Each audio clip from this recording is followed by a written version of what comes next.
ये बड़ी खबर राजस्थान के अलवर से है, जहां पर हिंदू महफूज नहीं है। न्यूज नेशन की बड़ी पड़ताल में ये सच सामने आया है और ये सच आज आपको दिल और दिमाग खोलकर देखना चाहिए, सुनना चाहिए और समझना चाहिए और इसके खिलाफ आवाज भी उठानी चाहिए।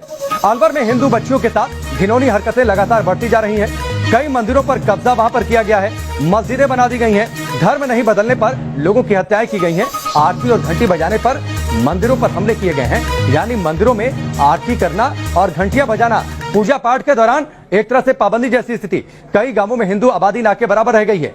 3 तस्वीरें आपकी टेलीविजन स्क्रीन पर है। मंदिरों पर कब्जा किया गया है, आरती अगर वहां पर की जाती है, अगर घंटियां बजाई जाती हैं, अगर शंख बजाए जाते हैं, तो ऐसा करने पर मंदिरों पर हमला किया जाता है। वहां पर पूजा पाठ करने की मनाही है। मजबूरी में लोग अपने घर में भगवान की पूजा करते हैं, लेकिन डर और दहशत के साए में। दूसरी तस्वीर है, हिंदू बेटियों पर जुल्म हो रहा है। वो घर से बाहर निकलने पर असुरक्षित महसूस करती हैं कि कब कोई आकर उन्हें छेड़ दे, उनके साथ किसी दुष्कर्म की वारदात को अंजाम दे दे। हिंदू विहीन होते जा रहे हैं ये गांव अलवर और भरतपुर, यानी राजस्थान का जो मेवात का इलाका है। राजस्थान के भरतपुर जिले के भंडारा गांव में 400 साल पुराने शिव मंदिर पर कब्जा कर लिया गया। भंडारा गांव का शिव मंदिर अब इतिहास बन गया है। उसे मस्जिद में मिला लिया गया है और वहां मस्जिद का निर्माण हो रहा है।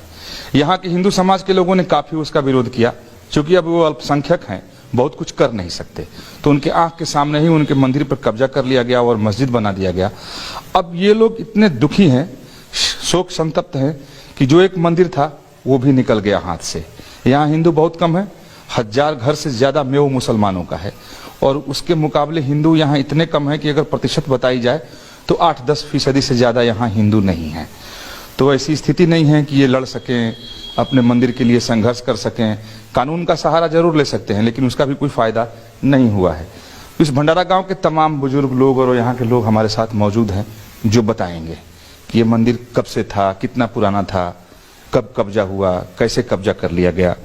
आपका शुभ नाम क्या है? ग्यासी राम जी। ये जो मंदिर है था, ये कितना पुराना था? ये सब हमारे बाप दादाओं परदादाओं के सामने से चला रहा है, जब पुराना मंदिर। और मेरी उम्र भी 75 साल की होगी। इसमें सेवा पूजा करते रहे हम। अब साहब मुसलमानों ने मतलब ये मंदिर ये खराब कर दिया, बनाने नहीं दिया और सेवा पूजा नहीं करने देते।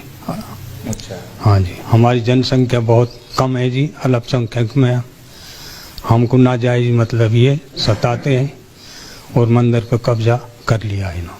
अच्छा, तो मस्जिद बना रहे हैं वहाँ? मस्जिद बना रहे हैं, जो मस्जिद बना रखी है उस पर मस्जिद में मिला रहे हैं उसको।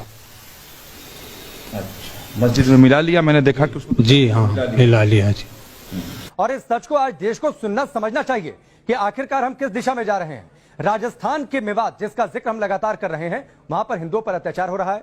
इसका दहलाने वाला खुलासा हुआ है अलवर जिले के रामगढ़ में। यहाँ 11वीं में पढ़ने वाली छात्रा से 1.5 साल तक छेड़छाड़ की गई। मेव मुसलमानों ने बच्ची से बलात्कार भी किया। इस बच्ची ने स्कूल जाना छोड़ दिया। मुसलमानों ने घर से इस लड़की को उठाकर ले जाने की कोशिश की, तो तंग आकर लड़की ने 18 जून को कुएं में कूदकर जान देने की कोशिश भी की। मामला पुलिस में पहुंचा तो परिवार पर दबाव बनाया गया कि आप समझौता करिए। 23 जून को लड़की के पिता की हत्या कर दी गई। शव को जंगल में पेड़ से टांग दिया गया। इंसाफ तो चाहिए, हिम्मत तो करनी पड़ेगी एक तरह से, पर इस समय ना मुझे बहुत डर लग रहा है, क्योंकि ना मैं पापा को खो चुकी हूँ।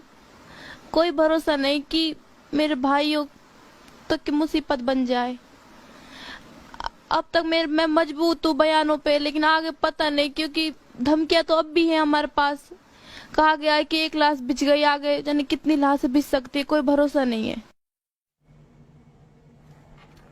मुझे 1.5 सालों में मुझे इतना घुटन कर दिया उन्होंने मेरे अंदर, मुझे खुद को घुटने पर मजबूर कर दिया उन्होंने। सर, उन्होंने बहुत, मैंने सोचा नहीं था कि मैं अब तक चुप थी, क्योंकि अपने परिवार के लिए जिस दिन इंसाफ मांगा तो देखो मेरे पिताजी को क्या हालत कर दिया उन्होंने।